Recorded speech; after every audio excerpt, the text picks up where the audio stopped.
historical, but there are certain values. So the question is, how do you define what are the guiding values that we all think are the guiding values that sit underneath it? Then the notion of how work evolves, relationships evolve.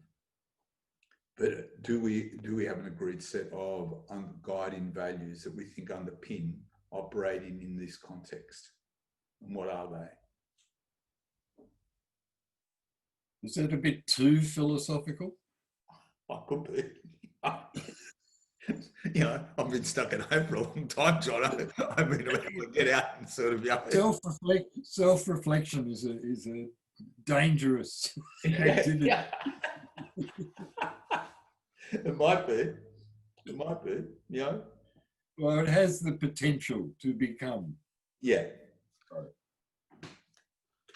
No, it's just it's that thing about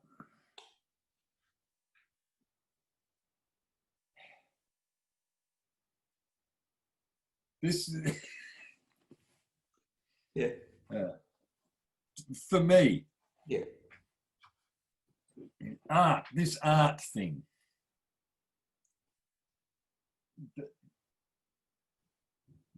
The basis of art is that it is aesthetic, that it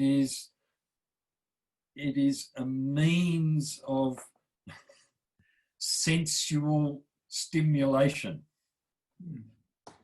That's the fucking key to it. That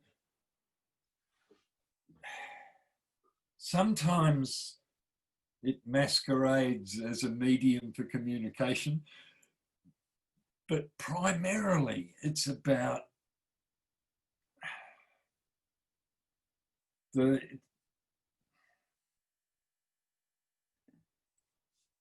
it's about using your body creatively, imaginatively, or whatever, in ways that don't necessarily connect with language, with the capacity to describe what it is one is doing or why one is doing it. It's a sensual world rather than an intellectual world. Mm. And one of the traps we've fallen into is to either discount or dismiss the sensual world and believe that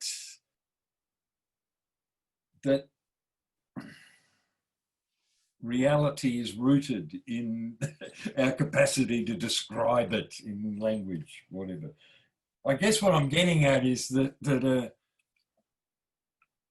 an arts practice that is about liberating social imaginings in a non-rational environment. I've got no idea where I'm going. Is a very difficult thing to come to terms with in a public policy context. Mm. Mm. Talking about this sort of stuff in terms of state support of cultural activities of any kind is difficult, challenging. Mm.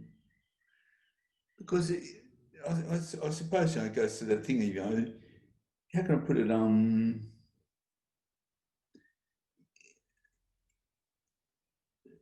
People would say, what is the intrinsic, that old argument, intrinsic and instrumental value, right?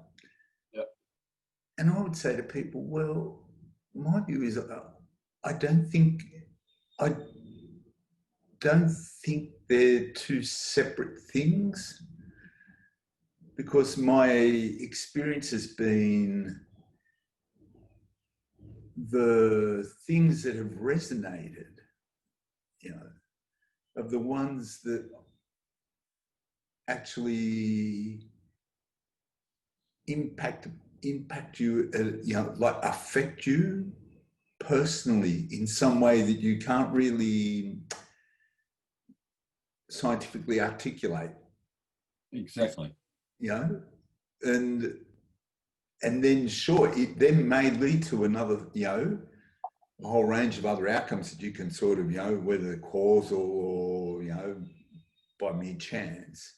Yep. There's nothing, and I suppose the example I could give to people is, my personal one is going to see some early back-to-back shows, right? And like confronting in a way, but but what you walked away with as you walked out of the show wasn't, the first thing wasn't about, how can I say, the life of and the reality of people, with diverse abilities being, marginalised by the way society operates. But you walked out with this sense of an unbelievable experience at a personal level and of beauty, like beauty, like it was challenging, but a beautiful challenge. Then it would make you think about, like the womb made you think about, well, it was easy to sort of say, yes, we should have these rights around, birth controls and everything else. But in those contexts, where do you draw a line about, well, you should have, abort a fetus because we know it has a disability, right? And you're going like, fuck, right? But that was further, not the initial reaction you walked out of the show with. And they're the kind of things that, and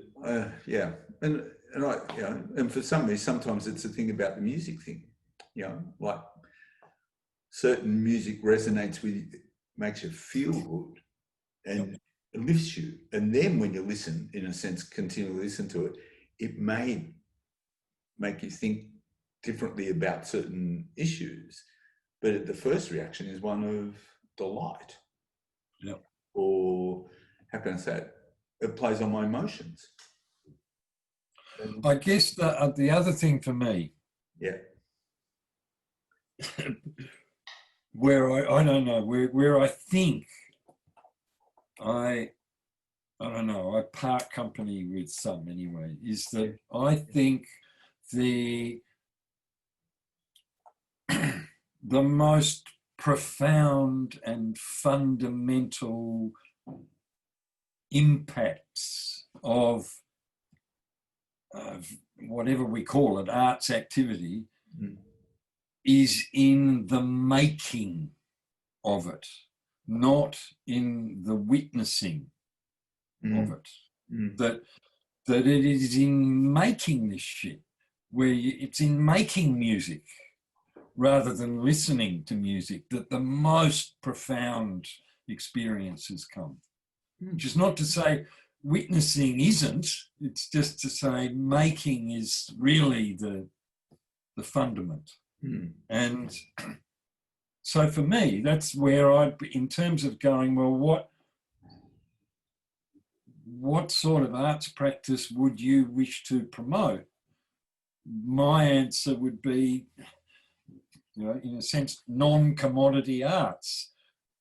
It's the activities that are fundamental. Audience is verging on irrelevant, that it is finding ways to encourage people to make shit together is just, that's for me, that's CAD or whatever, CACD. It is.